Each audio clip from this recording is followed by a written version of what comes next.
TV and film's Richard Dawson is one of old Hollywood's most interesting characters.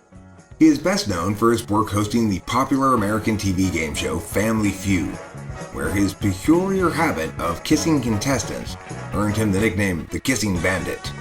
Dawson would lean in and kiss each female contestant on the lips, sometimes more seductively, sometimes less so, at least the beginning of each episode. This behavior strikes contemporary viewers as odd at best, presumptuous certainly, and probably even creepy. Even at the time Dawson was questioned about it, he claimed that he kissed all those women for good luck. But is that really why? Talking with famous people. A quick review of Dawson's life reveals the man to be much more than your average game show host. Colin Lionel M. was born in England in 1932 to working-class parents. Though he had begun attending school in the late 30s, Colin's education was cut short by the onset of World War II, when his parents sent him to live in the countryside to avoid the German bombs. School must not have suited young Colin much, because at age 14, when it was time to resume his studies, M ran away to join the British Merchant Navy. His real success therein had nothing to do with his nautical skills. The teenager became quite successful in shipboard boxing matches staged between crew members. So tough was the featured game show host that he earned almost $5,000 just from winning shipboard matches between the end of the war and 1950. That's over $50,000 in today's money. But Dawson was a bit of a Renaissance man. Not only could he punch people in the face, he could also make them laugh. Colin Lionel M. emerged from the Merchant Navy intent on comedy and took on the moniker Dickie Dawson. He landed a few radio appearances before his first real break, a role on the Benny Hill Show. But his biggest brush with fame during this period was not fame of his own. Circa 1960, Diana Fluck was Britain's highest paid entertainer. Why? Because she was widely considered Britain's most knockout blonde bombshell, the English equivalent to Marilyn Monroe. Dawson, meanwhile, was a born hustler. He had begun his Dickie Dawson career by pretending to the producers that he was already a famous comedian.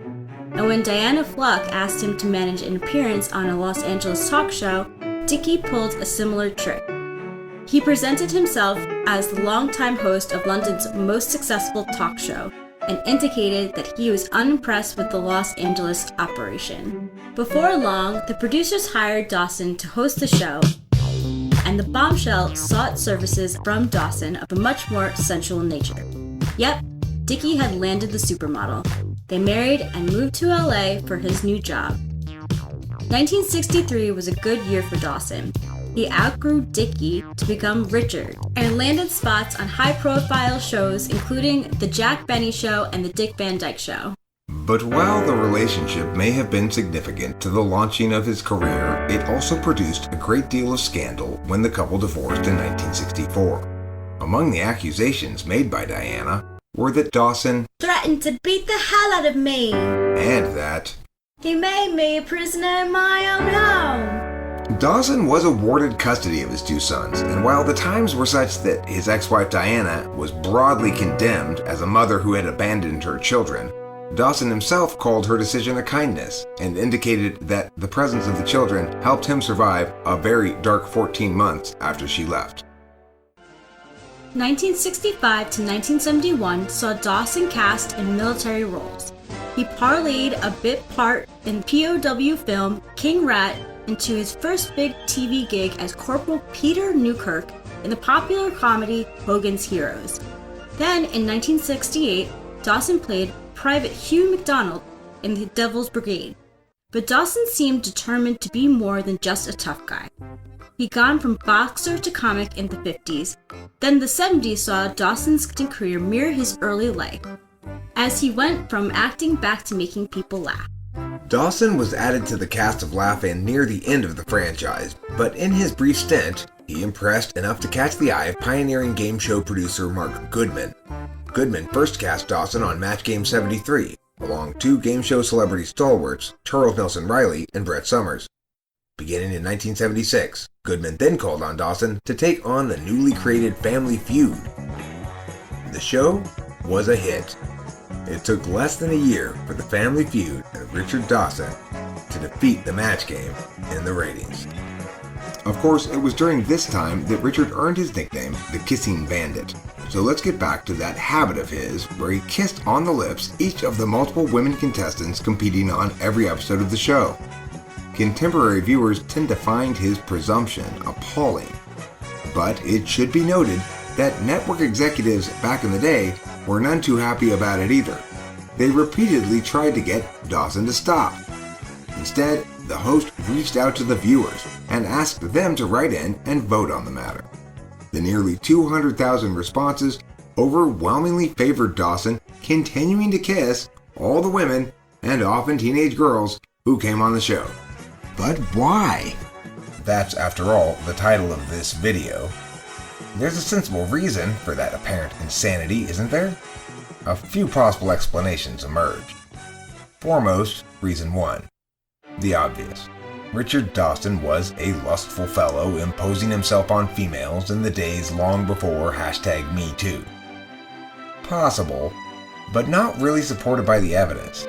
For one thing, he was very much an equal opportunity kisser, smooching even very old ladies. For another, he wasn't generally known as a lecherer, and in Hollywood, news gets around. Possible reason number 2, alcohol.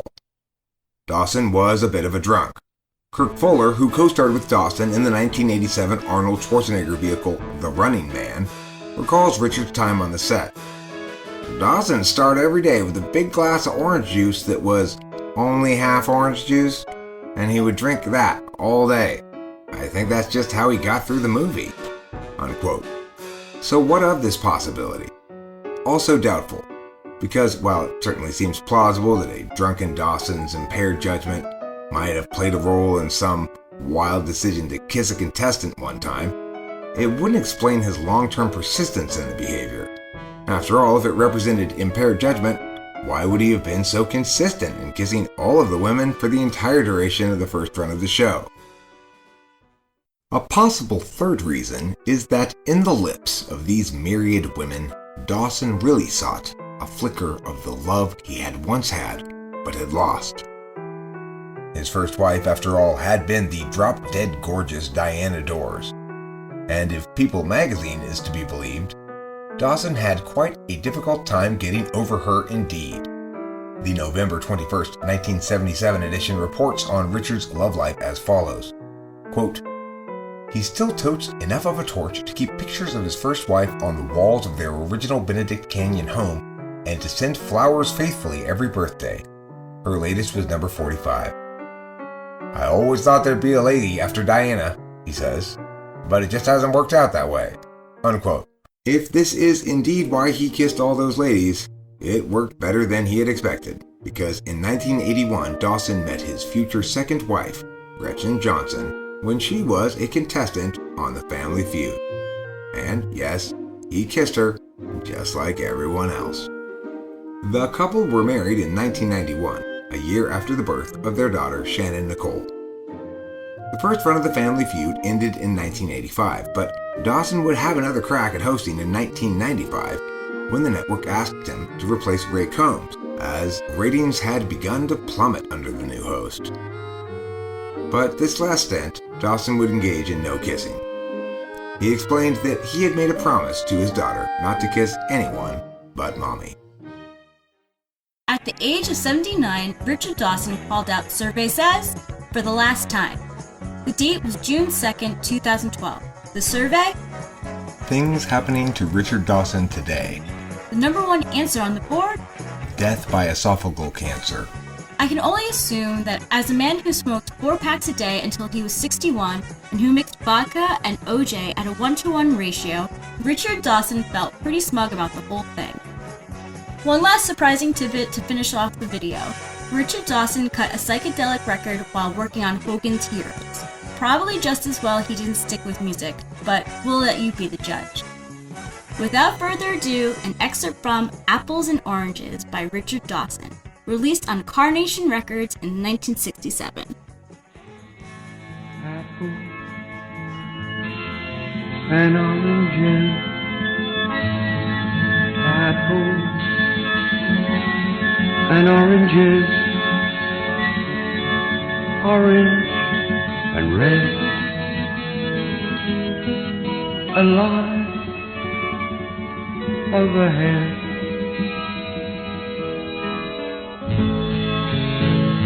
Apple and orange, apples and oranges, pick them for me, because I am dead.